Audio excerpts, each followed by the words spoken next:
절 말씀입니다.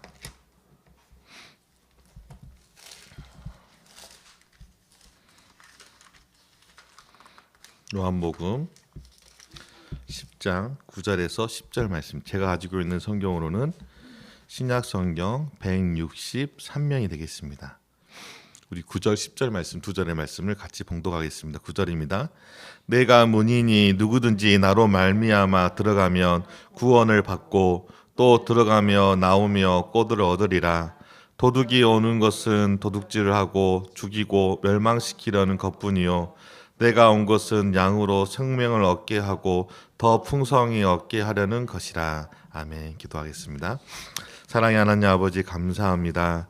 오늘 또 하나님 앞에 나와 또 예배하는 당신의 백성들을 기억하여 주시사 우리의 마음의 밭을 옥토의 밭과 같이 기경하여 주시옵시고, 이 말씀을 통하여 우리에게 생명을 주신 그 예수 그리스도 안에서 날마다 그 풍성한 가운데 기쁨과 즐거움을 누리며 살아갈 수 있는 귀한 삶이 될 수 있도록 인도하여 주시옵소서. 예수님의 이름으로 기도합니다. 아멘. 하나님께서 원하시는 것은 당신의 백성들이, 특별히 당신의 자녀들이 이 땅에서 기쁨의 충만함과 그리고 영원한 즐거움 가운데 살아가는 것입니다. 그리고 이러한 기쁨과 즐거움은 하나님 안에 있는 그 영원한 생명을 통하여 우리에게 전해지는 것이죠. 그런데 이렇게 이 생명을 이 땅에서 보존하고 유지하는 것은 너무나 어렵고 힘듭니다. 선한 목자이신 예수님께서 생명 없는 삶을 살아가는 양을 위해 그들에게 생명을 얻게 하고 그 생명으로 말미암아 풍성한 삶을 살아갈 수 있도록 이 땅에 오셨습니다.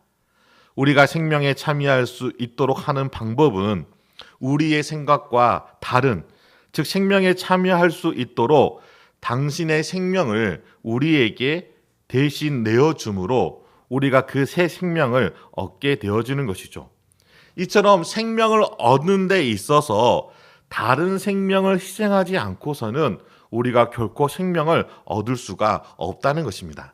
따라서 십자가가 아니면 우리는 이 생명을 얻을 수 없음을 우리가 인정하고, 생명을 얻게 하심으로 기쁨과 즐거움의 근원이신 하나님과의 그 관계를 회복시킴으로 우리가 그 하나님과의 관계 속에서 하늘로부터 오는 자원들로 말미암아 매일 매 순간 이러한 하나님의 풍성한 가운데 살아가도록 우리를 만드신 것이죠. 단순히 생명을 얻는 것으로만 끝나는 것이 아니라 이제는 그 생명을 가지고 우리가 살아가는 우리의 인생 속에서 하나님이 주신 자원으로 인하여 살아가도록 하신 것이죠. 그래서 우리가 생명을 얻는 것으로만 끝내서는 안 된다는 것입니다. 우리의 삶에 있어서 그 생명의 풍성함이 필요하다는 것이죠. 우리는 그 풍성함으로 인하여 이 세상에서 참된 그리스도인으로 빛과 소금의 삶을 살 수가 있는 것입니다.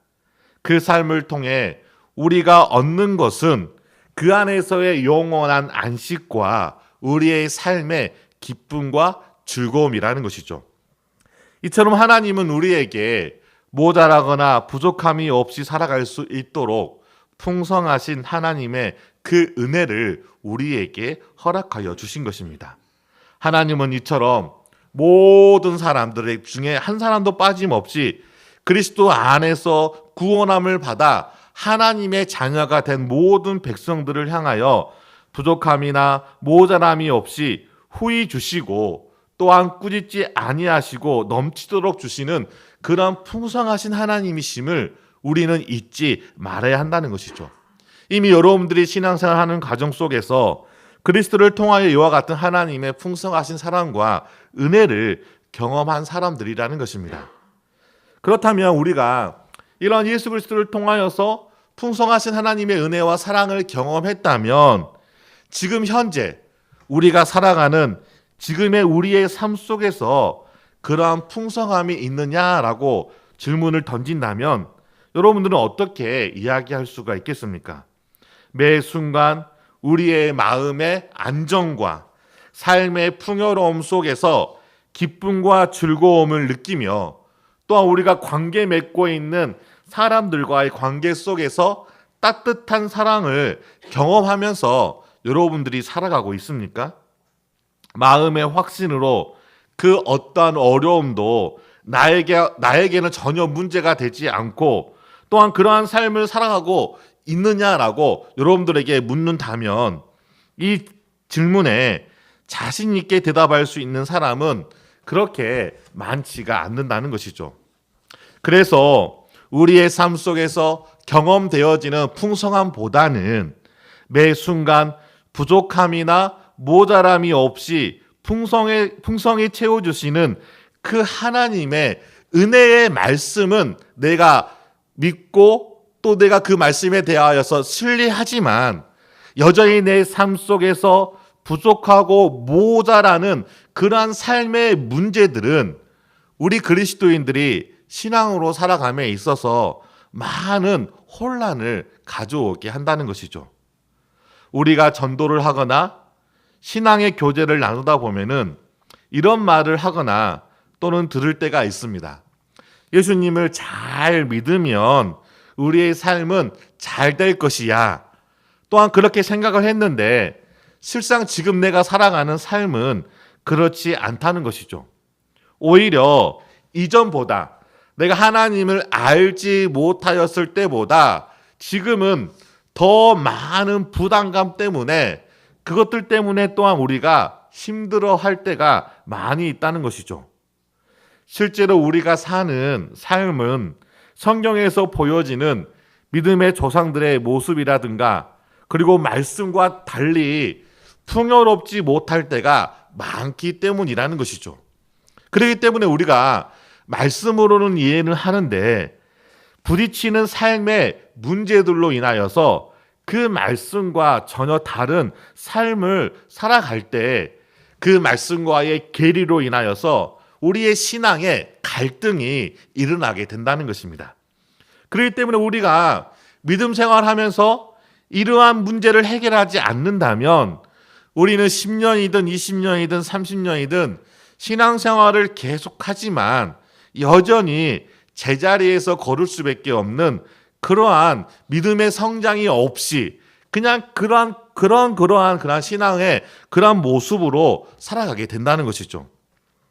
그렇다면 이렇게 하나님은 우리에게 풍성한 삶을 주실 것이라고 하는 이 말씀과 그렇지 우리의 삶이 실질적으로 풍성하지 않고 여전히 부족하고 모자람으로 인하여서 고통 가운데 있는 이런 삶과의 이 괴리를 우리가 어떻게 해결할 수가 있을까요?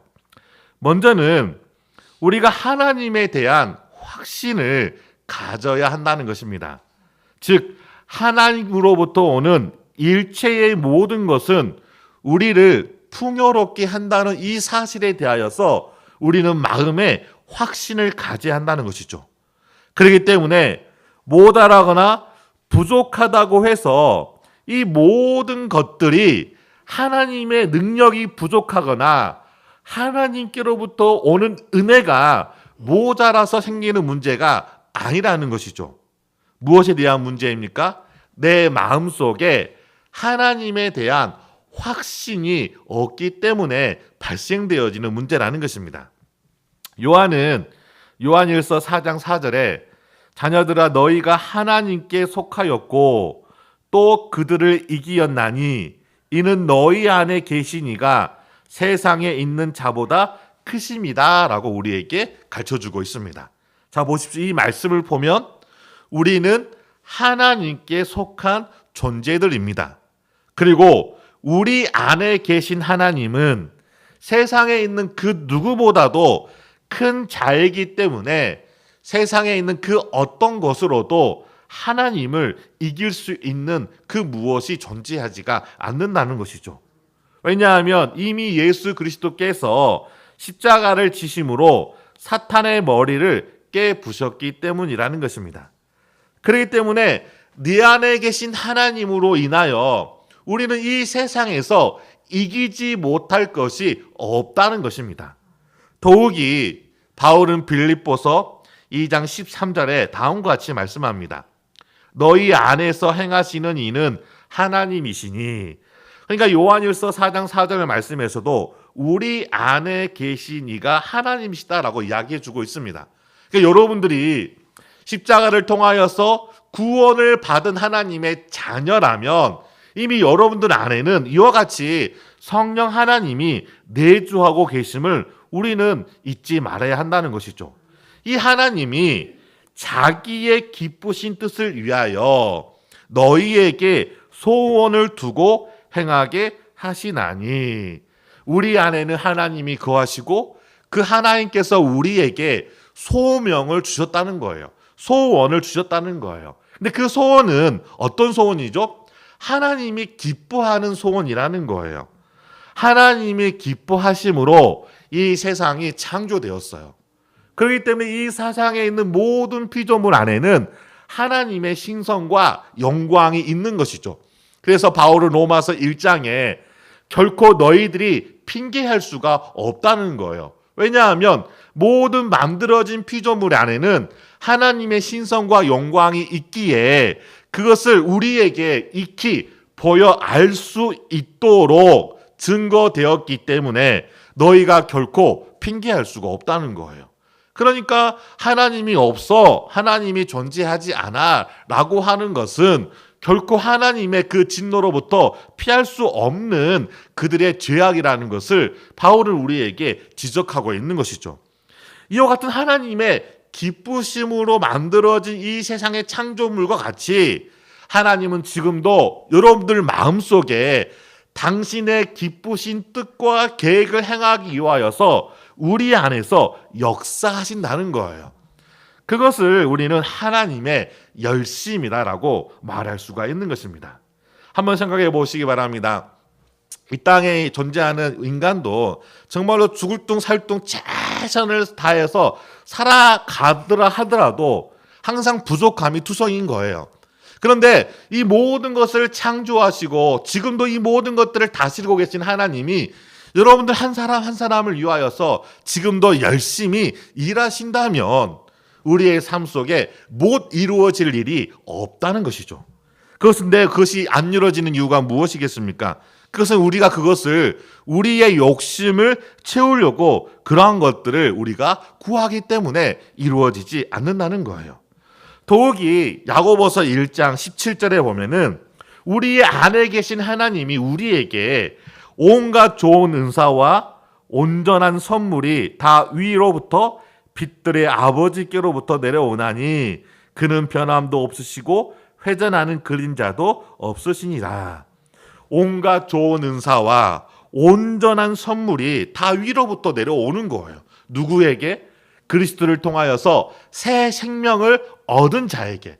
그 생명을 통하여서 이제는 그리스도인이 되었고 그리스도인으로서 풍성한 삶을 살아갈 수 있도록 하나님은 오늘 또 하늘문을 여셔서 온갖 좋은 은사와 온전한 선물들을 다 우리에게 주시는 거예요.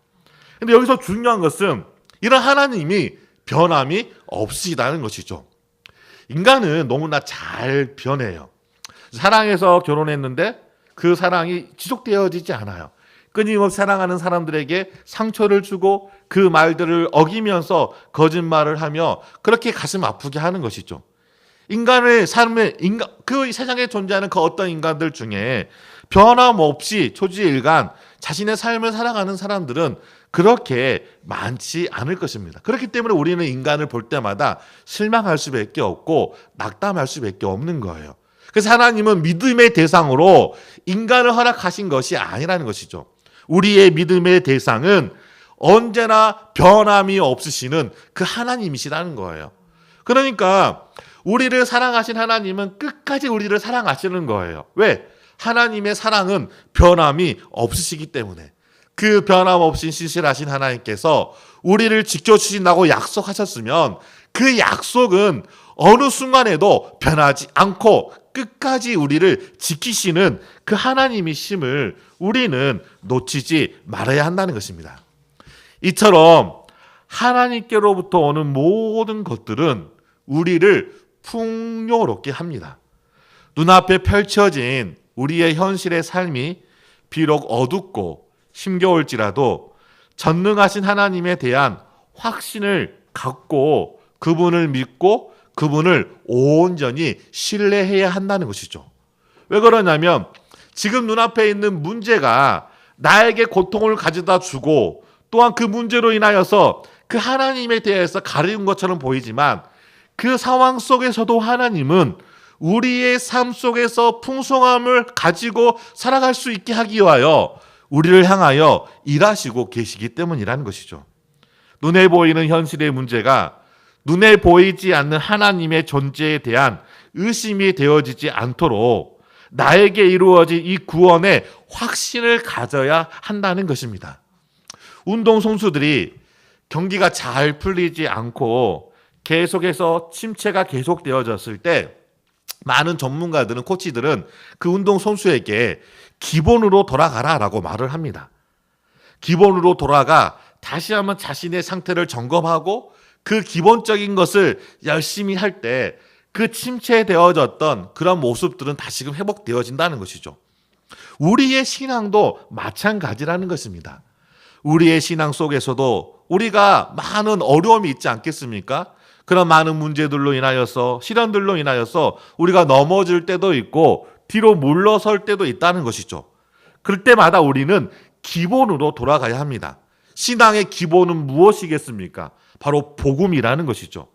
십자가의 은혜만이 우리에게 구원을 주신다는 그 분명한 확신, 그리고 그 구원받은 하나님의 자녀라는 우리의 존재에 대한 확신, 그리고 전능하신 하나님께서 오늘 또 당신의 자녀들을 붙잡고 인도해 주신다는 그 하나님에 대한 확신을 우리가 다시금 가질 때 우리는 비록 눈앞에 펼쳐진 어려움이 있다 할지라도 그것이 내 마음속을 가득 채우고 있는 그런 풍성함을 어찌할 수가 없는 것이죠. 두 번째로는 인간의 존재에 대한 분명한 이해가 있어야 한다는 것입니다.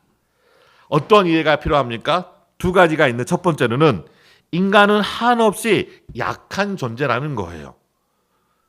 그리고 두 번째로는 죄에 대해서도 더욱이 한없이 약한 존재라는 이 사실을 우리는 잊어서는 안 된다는 것입니다. 성경에 등장하는 인물들을 한번 보시기 바랍니다. 보통은 실패한 모습보다는 성공한 모습만을 세상에서는 많이 표현을 합니다.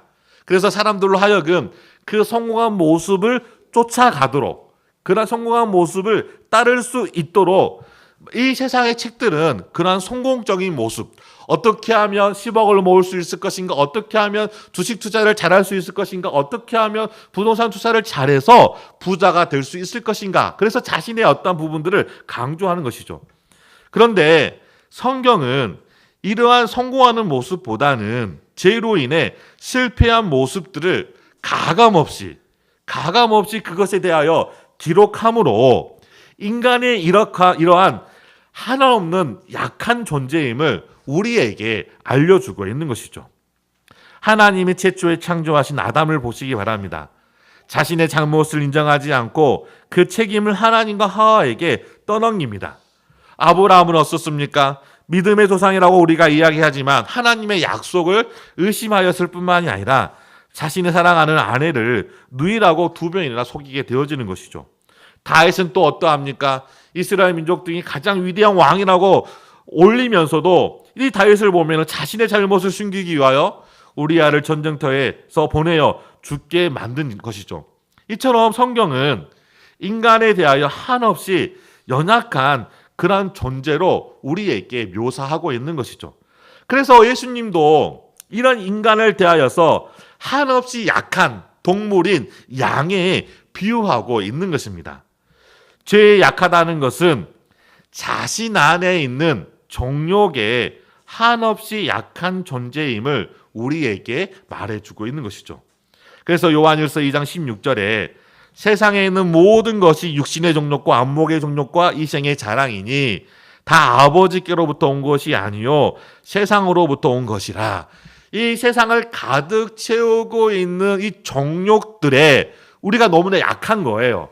그러니까 그 정욕들로 인하여 우리가 쉽게 너무나 넘어지게 되어지고 그들의 유혹에 우리가 쉽게 빠져들게 되어진다는 것이죠. 그런데 가장 약하다고 성경에서 말하고 있는 이 부분이 우리가 현실에서 느끼고 있는 모자람과 부족함과 아주 밀접한 관계를 가지고 있다는 것입니다. 자, 보십시오. 정욕이라는 것은 우리의 마음속에 일어나는 탐심이에요. 그러니까 이 땅의 자원들에 따라서 결정되어지는 이 마음의 작용이 바로 이 정욕이라는 거예요. 마음은 무한해요.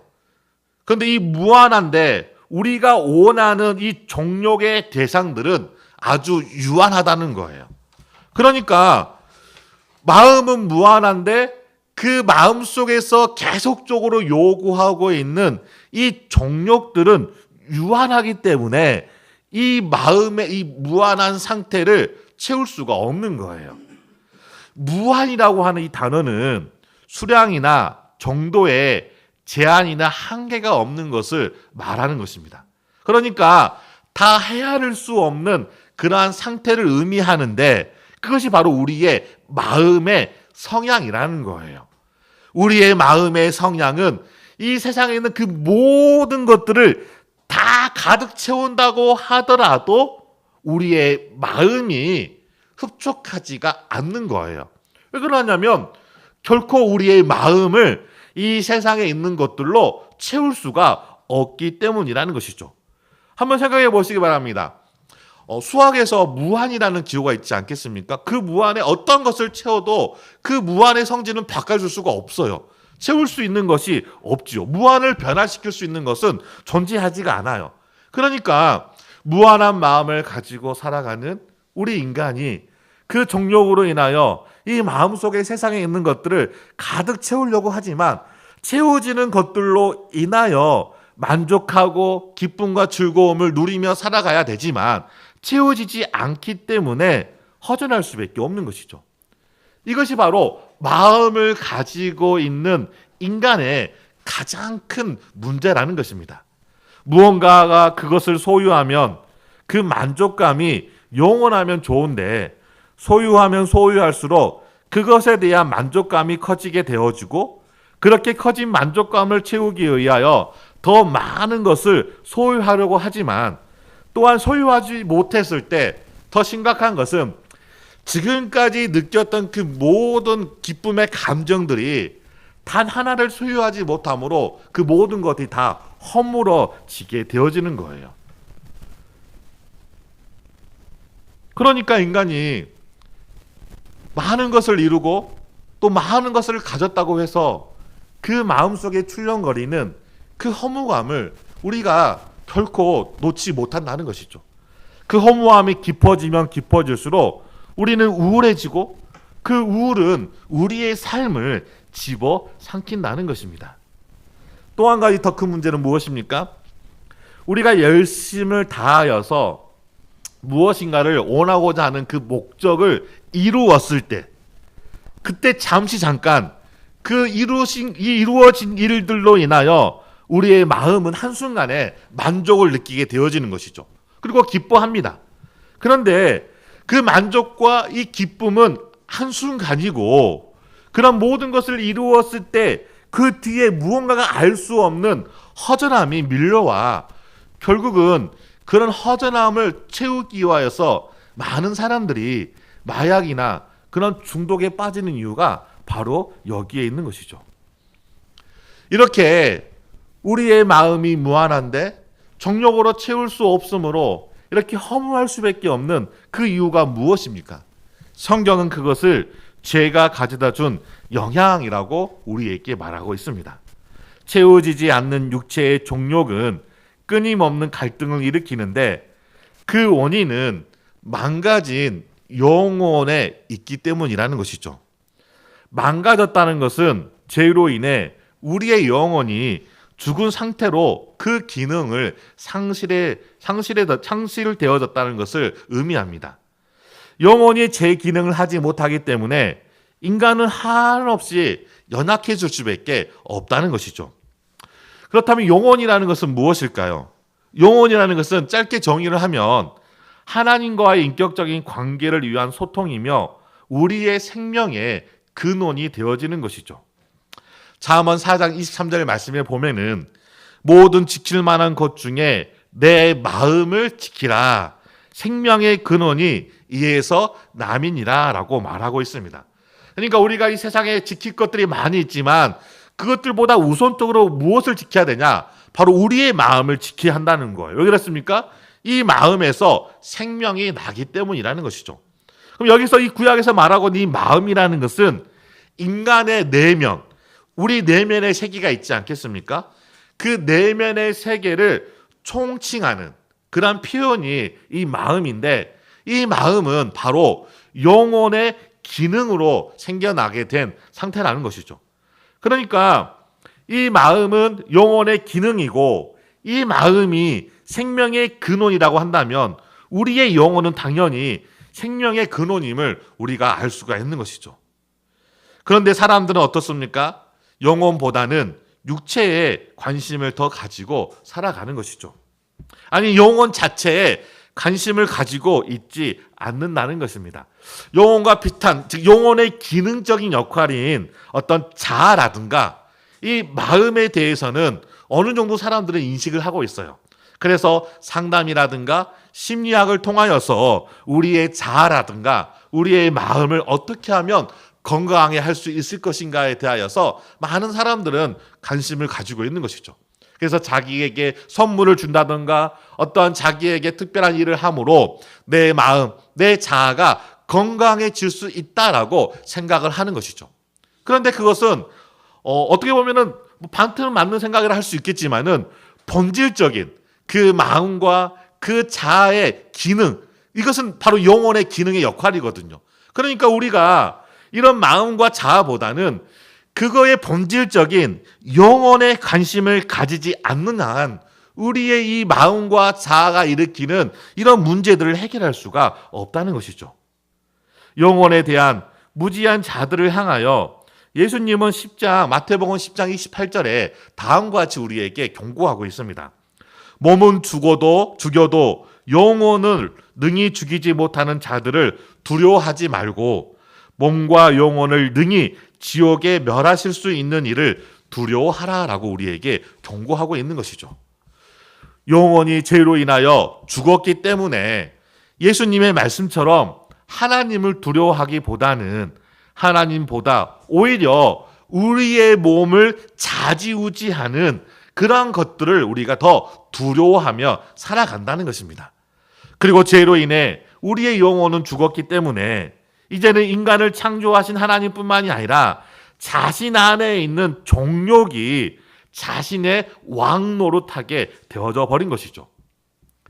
이와 같은 인간의 이해가 없다면 현재 내가 부족하다고 생각하는 그 모든 원인을 죄로 인하여 파괴된 세상과 내 안에 여전히 남아있는 정욕에서 찾지 않고 내가 가지고 있는 자원이 부족해서 내 능력이 부족해서라고 하는 현실적인 문제에 집중하게 되어지고 결국 그 문제는 우리에게 고통만을 가져다 주게 되어지는 것이죠. 그렇기 때문에 하나님을 바르게 알고 그 하나님에 대한 분명한 확신과 우리 인간 한없이 연약할 수밖에 없는, 아무리 우주 밖으로 우주선을 쏘아보내고 정말로 사람들이 감탄할 수밖에 없는 그 놀라운 기적의 문명들을 발전시켰다 하더라도 우리 인간이 한없는 연약함을 성경은 끊임없이 지적하고 있다는 것을 우리가 놓치지 말아야 한다는 것입니다.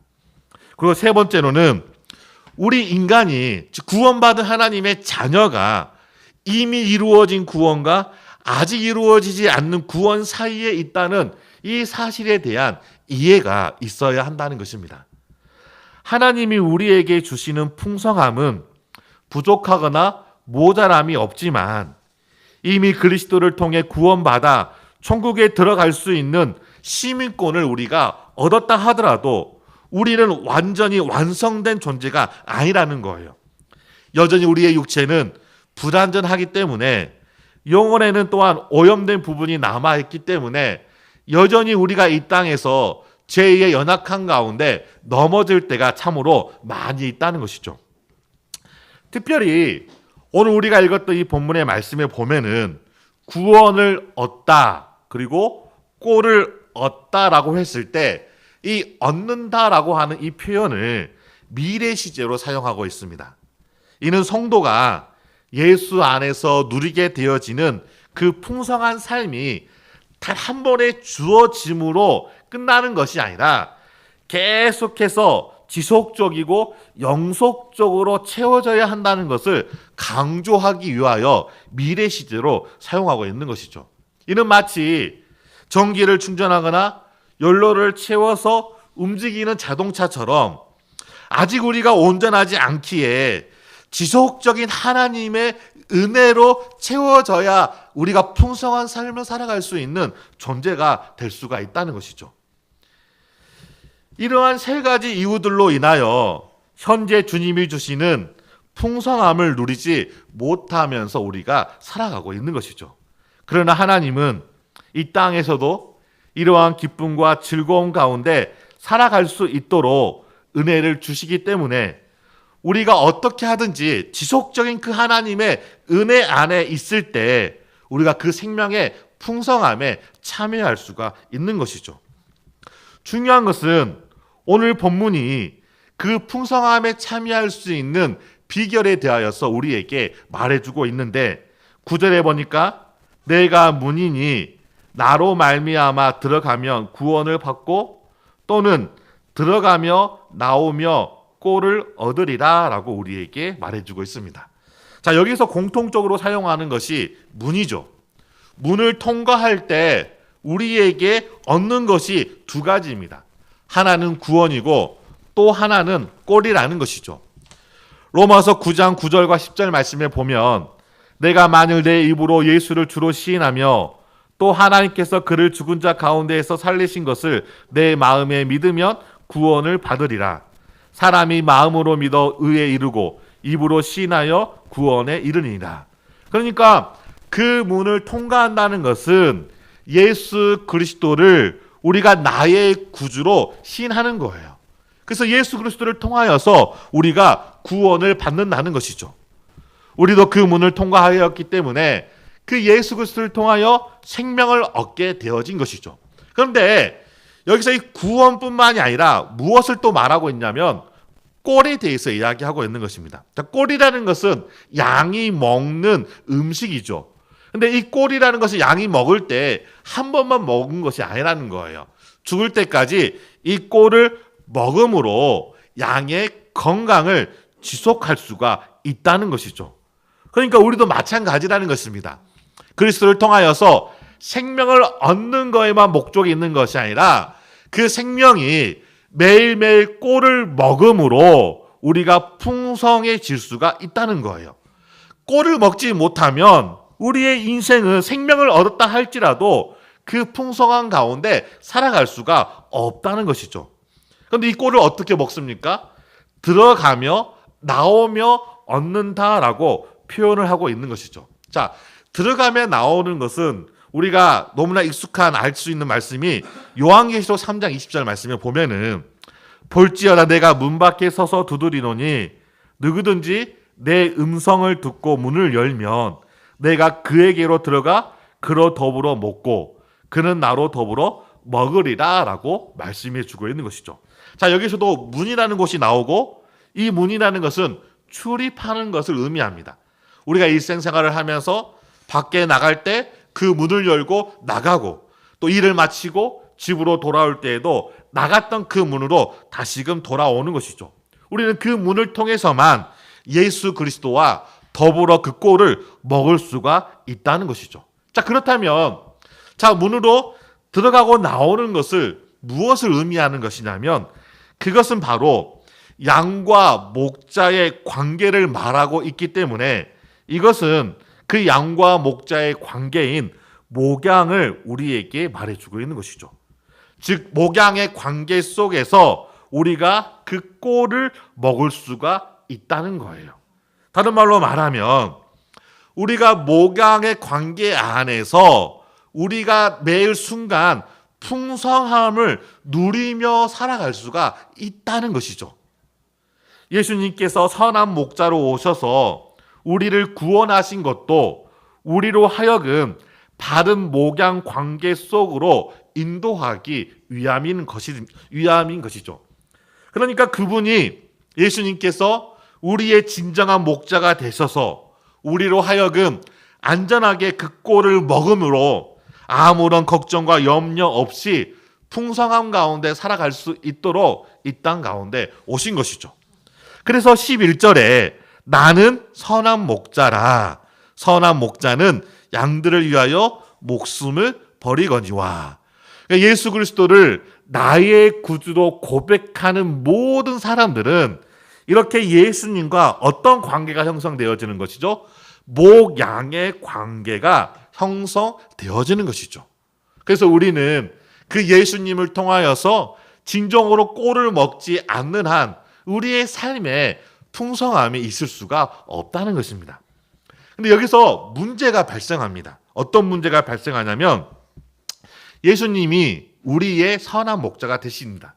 그런데 예수님이 우리의 선한 목자, 참된 목자이신 것은 맞는데 지금 우리가 살아가고 있는 이 땅에서 나를 위하여 육신을 입고 목자로 계시지 않는다는 것이 지금 우리가 가지고 있는 문제라는 것이죠. 예수님께서 우리가 언제든지 달려가 우리의 인생의 문제를 물을 수가 있다면 이 땅에서 우리의 삶은 아마 모자람이 없을 것입니다.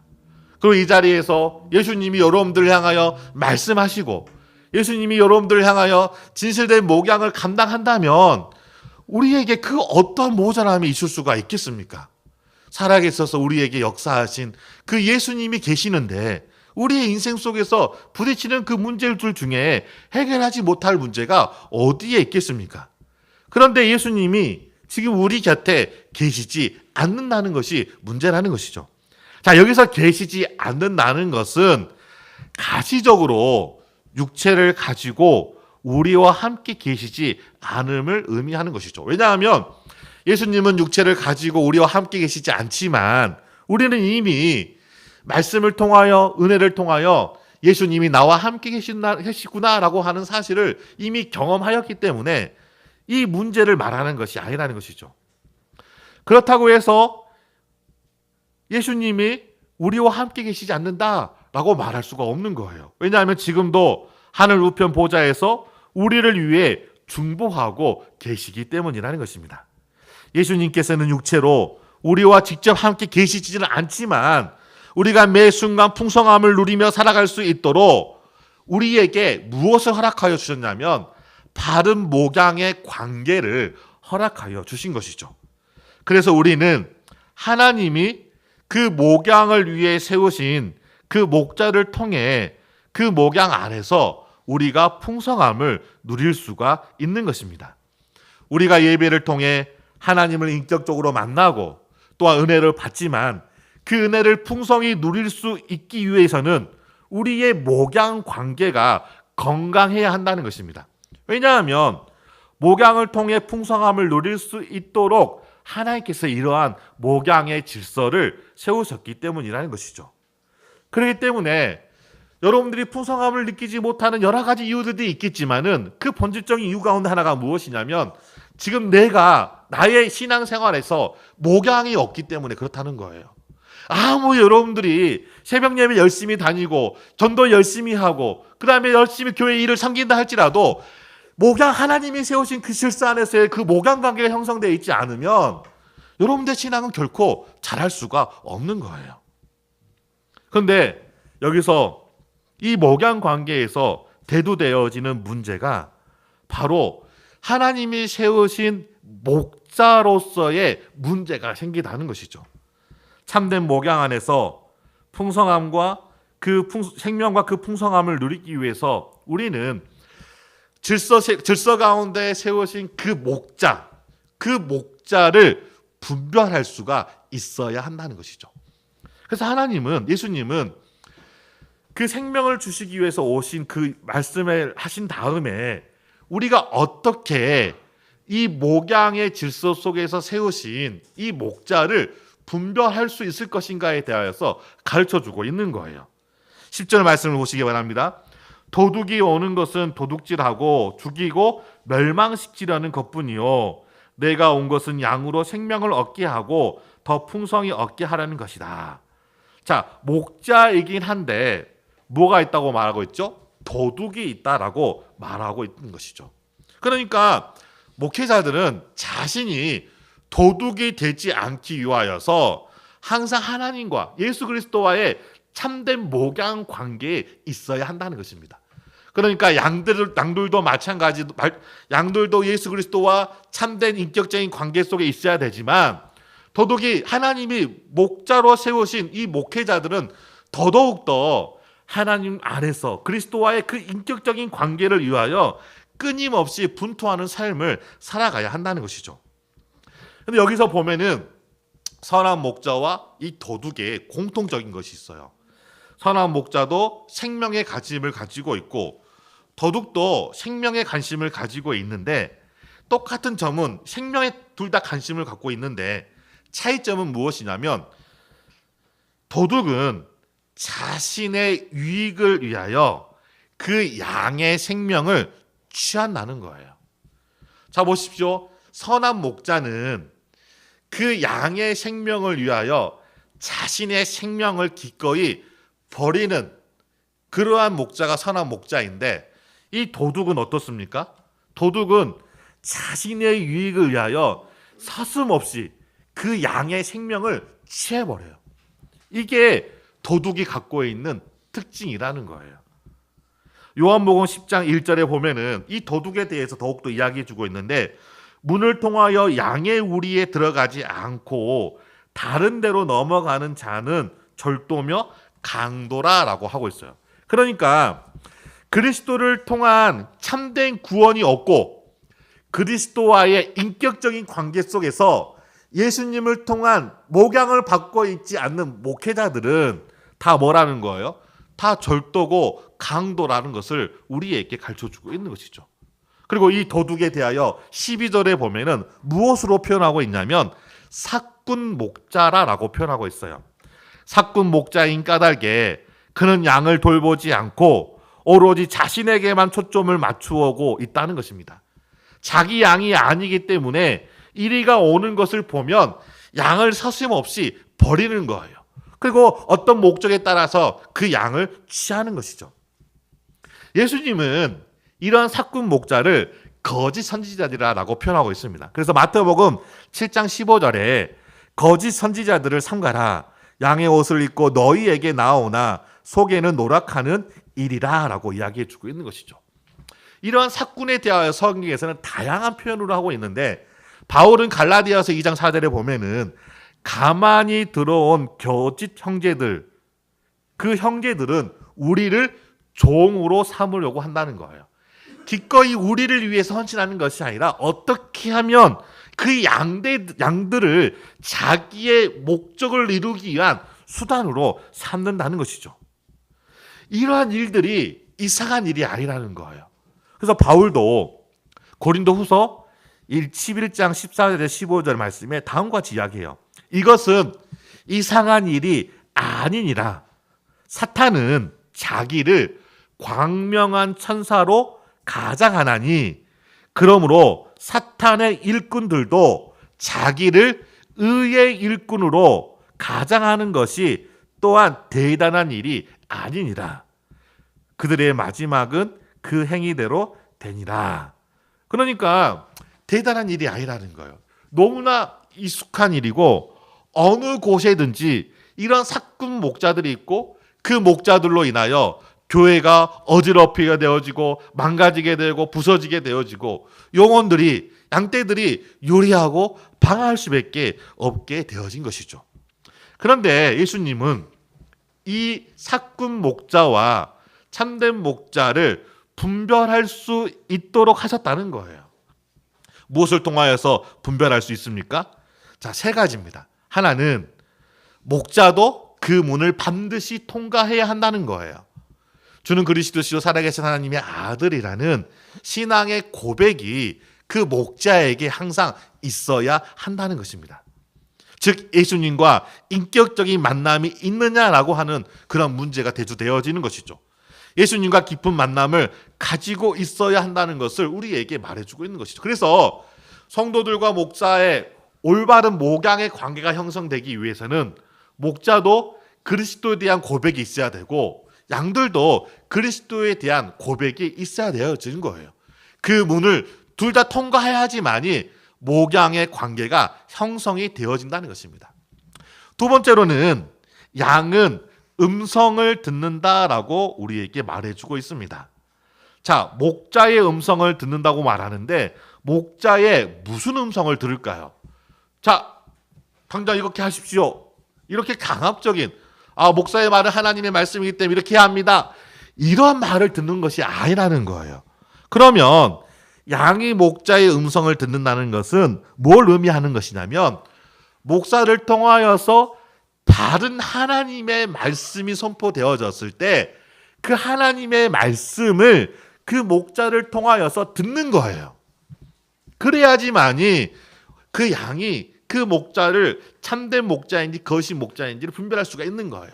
저 목사가 정말로 비록 연약하고 부족하지만 그럼에도 불구하고 어떻게 하든지 하나님의 말씀을 잘 전하려고 노력을 하는구나.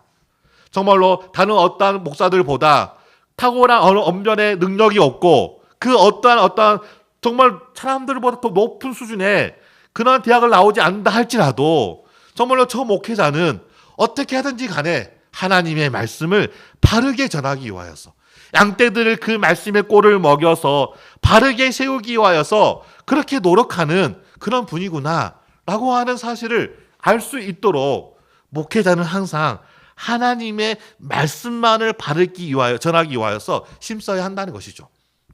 그리고 양들은 물론 목회자가 하는 그 설교를 판단해서 비판해서 안 되겠죠. 물론 우리가 그 말씀을 저거 틀렸어. 이걸 하는 것이 아니라 정말로 저 말씀이 하나님의 말씀인 것을 분명히 분별할 수 있는 하나님의 은혜를 양들에게 주셨다는 것이죠. 그리고 마지막으로 목자는 양의 목숨을 취하는 것이 아니라 양의 목숨을 위해 자신을 헌신하는 그러한 자라는 것을 우리는 잊어서는 안 된다는 것입니다. 목회자로서 많은 부끄러움들이 있습니다. 물론 모든 교회 목회자들이 그렇지는 않겠죠. 일부의 목회자들로 인하여서 좀 많은 영혼들이 상처를 입고 교회를 떠나는 일들을 우리가 종종 보게 되어지는데 자기 자신을 위하여서 그렇게 목회하는 그런 많은 목회자들을 우리는 볼 수가 있는 것이죠. 중요한 것은 하나님은 그들을 사꾼이라고 말하고 있습니다. 그러니까 항상 목회자가 영원히 참된 목회자가 될 수 있지 않는다는 거예요. 어느 한 순간에 은혜로부터 멀어지며 미끄러지면 목회자들도 뭐가 될 수가 있는 거예요? 사꾼이 될 수가 있다는 거예요. 이건 목회자에만 해당되는 것이 아니라 양들에게도 해당되어지는 거예요. 양들도 언제나 순수하게 하나님이 기뻐하고 하나님이 그 안에 품고 있는 양들이라고 말할 수가 없어요.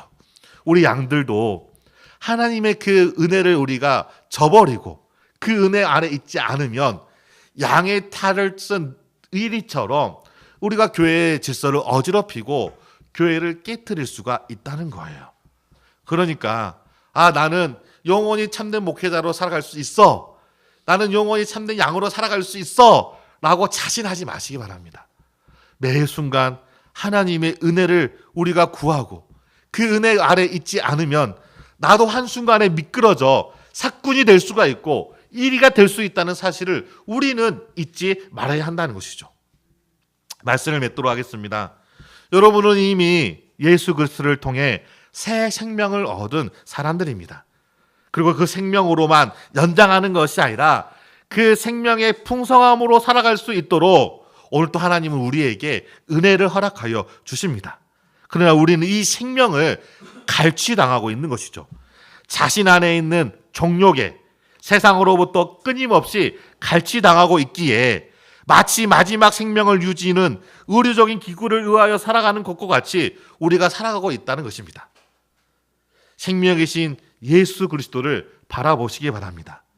하나님에 대한 분명한 이해를 가지고 가장 좋은 것으로 우리에게 주시는 그 하나님에 대한 확신을 가지시기 바랍니다. 그 나는 하염없이 언제든지 넘어질 수 있는 연약한 존재라는 것을 기억하고 내 안에 이루기를 원하시는 그 하나님을 바라보시기를 바랍니다. 그리고 마지막으로 내가 진정한 목양 관계 안에 있는지, 그 안에서 하나님이 주시는 그 꼴을 먹고 있는지 우리의 자신의 그 목양의 상태를 점검해 보시기 바랍니다. 그로 인하여서 정말 하나님이 여러분들에게 주시는 그 생명의 풍성함 속에서 기쁨과 즐거움이 넘치는 삶을 살아가시기를 주의 이름으로 소원합니다. 우리 같이 기도하시겠습니다.